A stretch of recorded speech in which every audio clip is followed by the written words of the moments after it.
Oh no, no, we can't. Why? We can't. Why? This one will definitely get us. No, it won't. Booted. He's leaving. Yeah. Okay. I mean, there's a punchline to the last story, but okay. Yeah, you're right. We'll watch our tongues, as we should, regardless. Yeah, that's true. But yeah, I know what you mean. All right. Well, you know, we're on Rockfin, so we'll keep it open, you know. So, all right. Here we go. YouTubers, if you want us to keep doing the COVID segment on YouTube, you got to go follow us on Rockfin because it's your fault if we get kicked off. And you're going to come crying to us about being kicked off of YouTube. Go follow us on Rockfin. Actually, everybody needs to go follow us on Rockfin. So we need to show them that we were worth allowing on the platform. I'm going to post a link in the chat and everybody do it. Okay, hit that COVID jingle. It's Corona time. COVID-19, COVID-19, COVID-19, COVID-19, yes. COVID-19. COVID-19. Coronavirus. Vaccine. Number one way. And we're getting this from foxnews.com. Pretty mainstream enough. Headline here: Fauci admits he knew his draconian lockdowns would have collateral negative consequences on school children.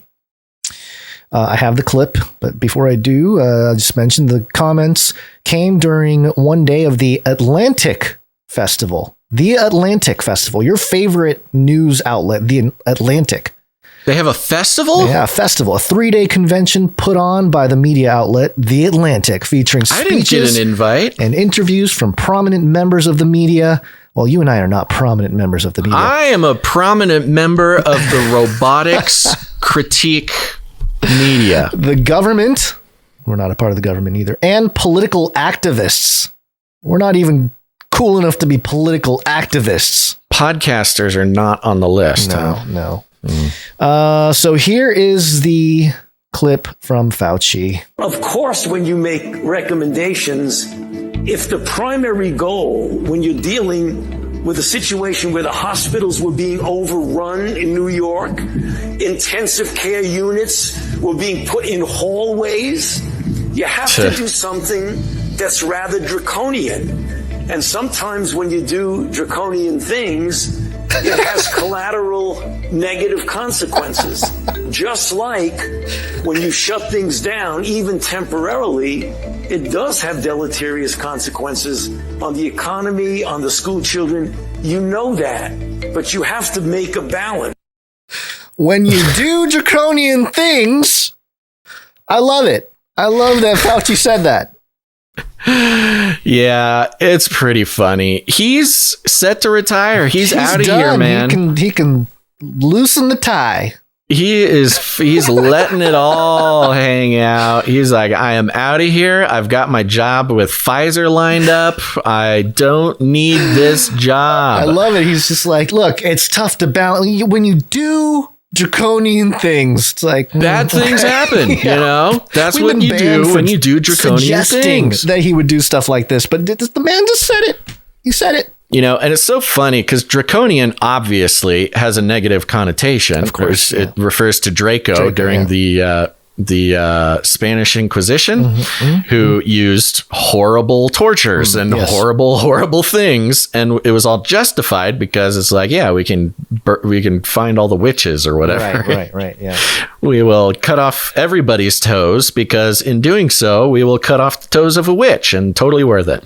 So it's already a horrible term, and he's just using it like, yeah, we do draconian things. Of course, bad things are going to happen. And of course, the Draco and the dragon connection there too, just admitting that part. Well, that is, yes, sort of that is why the man was named that. Yeah. And in the article there, it mentions how, after the school lockdowns, test scores or whatever the scores they use to measure these things are the lowest they've ever been since they started taking the test scores. And new records. We broke records in all directions. Yeah, our children our children are in the worst possible position that any child has been in for 30 years now, since they've been measuring these things, which makes sense. And but you got to remember, this was pretty much all at the recommendation of one man, and that man is retiring in December, so he doesn't really care. Yeah, he made a lot of money doing what he did too. Speaking of which, let's jump over here to the Daily Caller. Okay. The Daily Caller has an article here, which will not be a surprise to anybody, but should uplift our spirits to know that's going on. Not covered by a whole lot of mainstream outlets. Yeah, give it to the Daily Caller. Gotta give it to the Daily Caller, because not a whole lot of other people are covering it. The headline, Inspector General finds FDA overused emergency authorization power during COVID. Oh, surprise, surprise. The Office of the Inspector General, IG, Instagram. at the Department of Health and Human Services, HHS, released a report Wednesday concluding that the Food and Drug Administration, FDA, overused emergency use authorizations, EUA, during the COVID-19 pandemic. So keep in mind, this is the Inspector General of Health and Human Services. So it's not a watchdog group, or it's not a politically motivated blah, blah, blah. It's, the Inspector General of Health and Human Services, which is in conjunction with the FDA. So it's a government sort of oversight type of thing.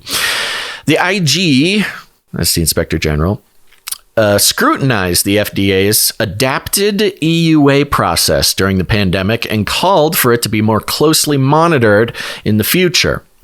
This is the disappointing part. Just like, oh yeah, do better in the future.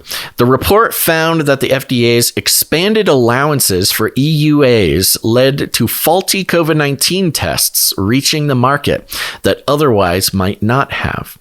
Now, this is brilliantly done by the Daily Caller. This whole thing revolves around faulty COVID-19 tests, but the ideas apply to everything that was released under the emergency use authorizations. It is a criticism of the emergency use authorizations, which includes COVID-19 testing and other things.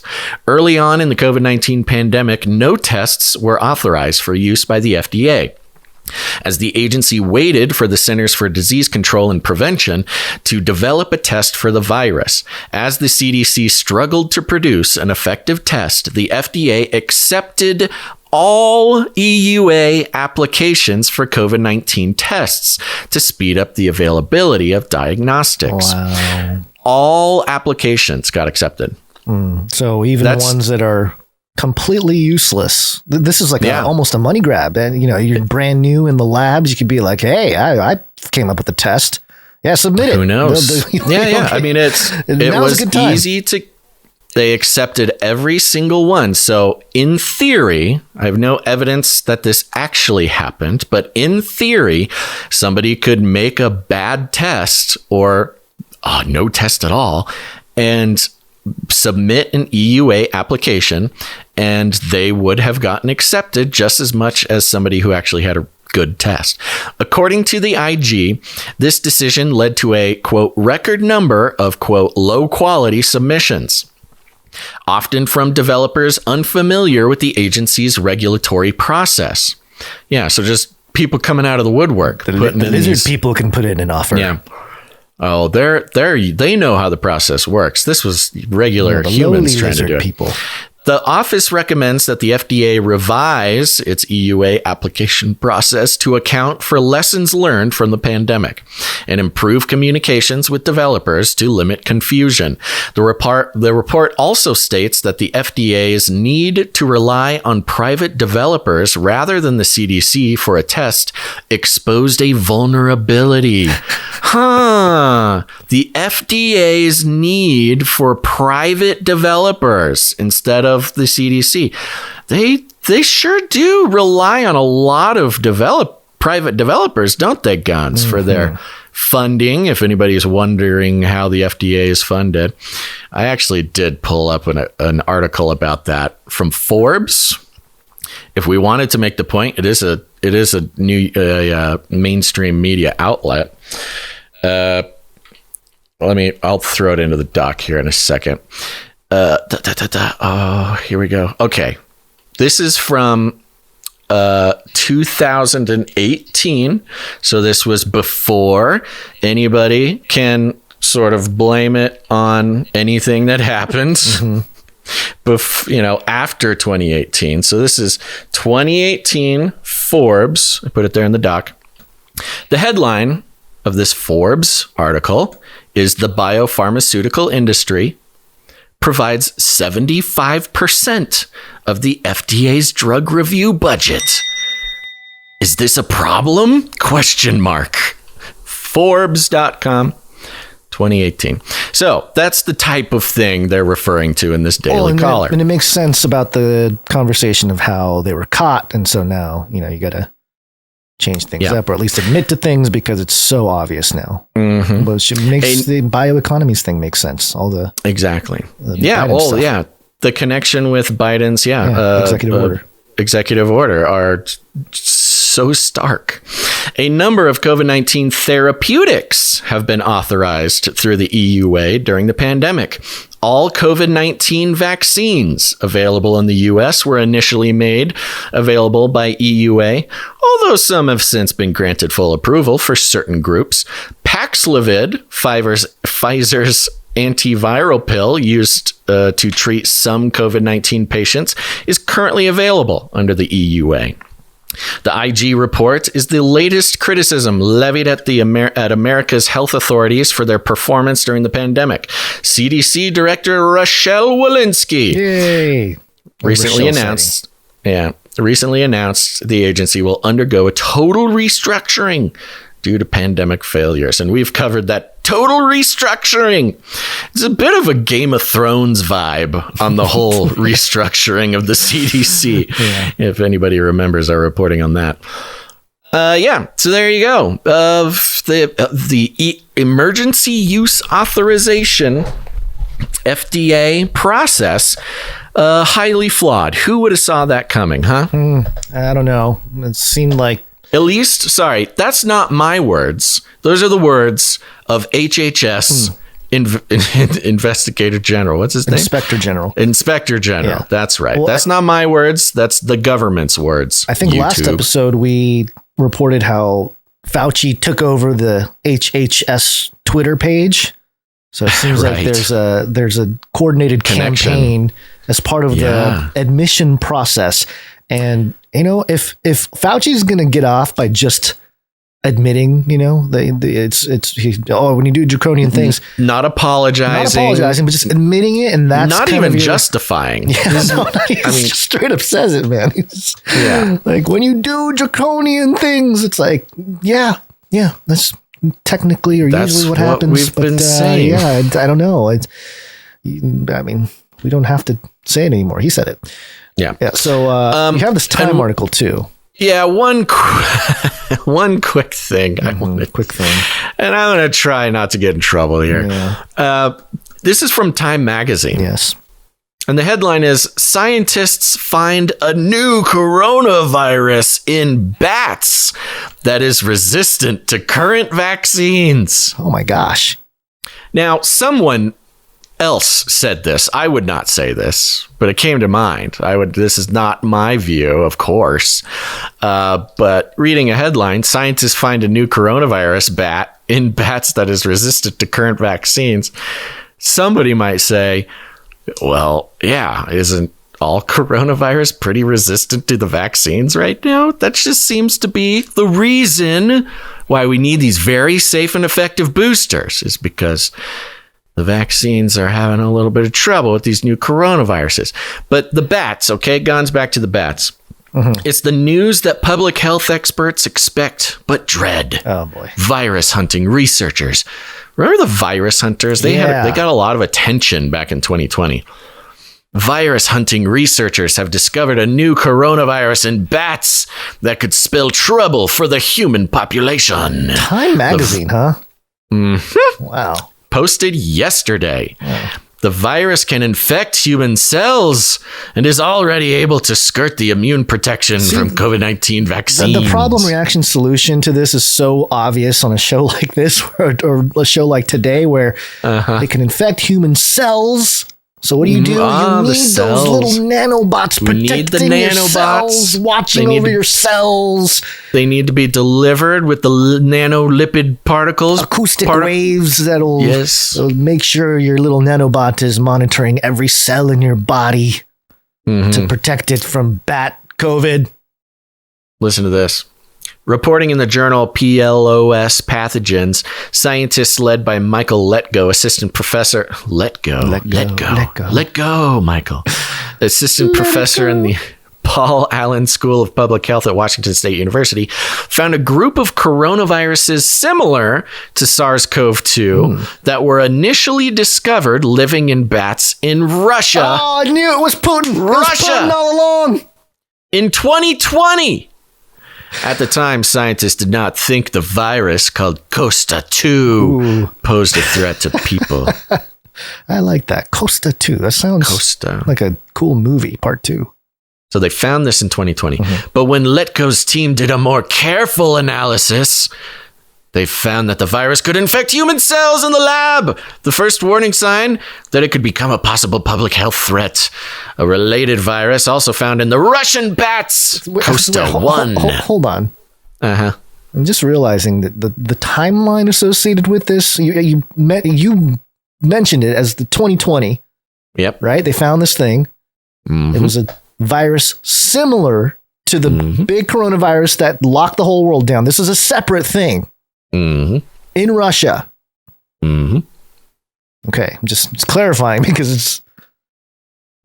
I thought we were just under one big pandemic, but apparently this thing was just separate, different, could affect human cells in a lab, could spell trouble for the human population, all that stuff. It could. And it goes into this. It starts to blah, blah, blah. It's got the ACE2 receptors. Yeah. Penetrate the human cells. Receptors on the human cells are the way the viruses get into the cells, says Letgo. If a virus can't get in the door, then it can't get into the cell. It is difficult to establish any type of infection. I like this part here. Costa 2 doesn't appear to have that problem. What's the problem? Yeah, get into the door. Since it seems to infect human cells readily, even more troubling when Letgo combined serum from people who have been vaccinated against COVID-19 with Costa 2. The antibodies in the serum did not neutralize the virus. The same happened when they combined the Costa 2 virus with serum from people who had recovered from Omicron infections. Serums. I don't You're not safe about testing on our serum. They're testing our serum. The vaccinated people's serum. Give it to us. We must test it with Costa 2. Costa 2. It's coming for you. Yeah. Here's the quote. We don't want to scare anybody and say this is a completely vaccine-resistant virus, Letgo says. Ooh, scary. We are coming up on Halloween.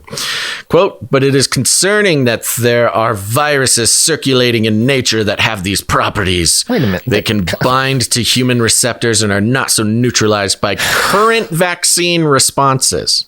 Did he say this now or in 2020? Beats me, man. I like Time magazine. Real clear on there was timeline. We have to assume this is recent because there was no vaccines in 2020. All right. Okay.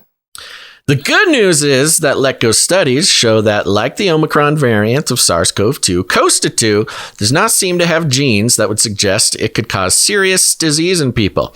But that could change if Costa 2 starts circulating more widely. Okay. I don't know. I'm having a roller coaster of listen to this. Emotions and thoughts. No, wait. You got to wait for this part. But that could change if Costa 2 starts circulating more widely and mixing with genes from SARS-CoV-2. It's the mixing. What are we? The babies. Are humans just cauldrons? What's going on here? Well, the irony is, if these guys didn't go into the bat cave and get the bats and get the Costa 2 and then bring it into a lab, would anybody ever come in contact with Costa 2? Yeah, and it does not seem to have genes that would suggest it could cause serious disease in people, yet it's the thing that can become the death of humanity.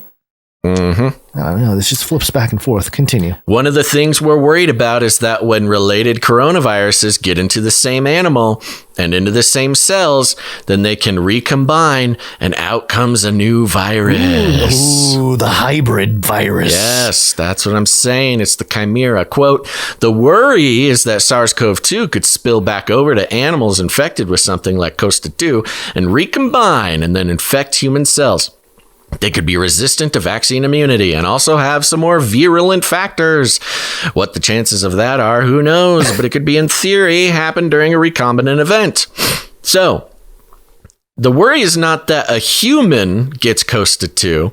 It's that somebody gives the bats COVID, and then the bats get COVID and Costa 2 and create mega Costavid 2. And then that creates the doomsday one. You know what we really need to make sure this doesn't happen? We need some gain of function research. We need to get some gain of function. We got to study this before it happens, man. Yeah. No, we won't call it gain of function. That's not really resonating with the public. No, we'll change the definition. That's a different thing. We need a different thing for that. But oh man, this is. And it kind of goes on and on and on. But it is an interesting setup for something. They describe it. All I can think about is the black goo. It's sort of nebulous, but it's there. It can combine. It learns. It mutates, changes, and it can kill humanity. Yeah, it's somehow sort of conscious and it's got its own strategy, its own evolutionary arc into personhood. Yeah, and he kind of goes in. The whole kind of kicker at the end is this. Ultimately having deeper dossiers on the microbial world. Ooh, so he's, he's saying, this is what we're doing. This is why we do this. We're virus hunters. We're making the dossier, especially information on how well certain viruses can infect human cells, for example, will be important to making the response to public health threats more efficient and more powerful. Letco is working on building a database that includes information on which human receptors viruses use to infect cells and whether or not those viruses can evade existing vaccines. That way, he said, he's working for big pharma is what it is. It's R&D for the mRNA vaccines. We beat big pharma. Our president said so. That way, he says, when new microbes are discovered that are similar to those in the database, researchers could have a head start on understanding how to control them. Quote, yeah, because that worked pretty well the first time. Quote, at some point in the future, as these outbreaks continue, we won't have to scramble whenever a new virus spills over to people. As the outbreaks continue, Gons. Yeah, we need more surveillance. We need to monitor your waste, your cells. That's what Dr. Andrew Huff wants, the Eco Health Alliance whistleblower. Yeah. He's a pro in biosurveillance. Quote, we could plug the virus into the database and understand that it probably uses these receptors to get into human cells and might be resistant to these types of vaccines or treatments. It's a 10 to 20 year goal, but it's possible. It's not just a pipe dream, Gons. Be real. Be reasonable. Mm-hmm. Yeah, I don't know about this. Yeah. That's it. Okay. Well, thanks for cheering me up, buddy. Yeah.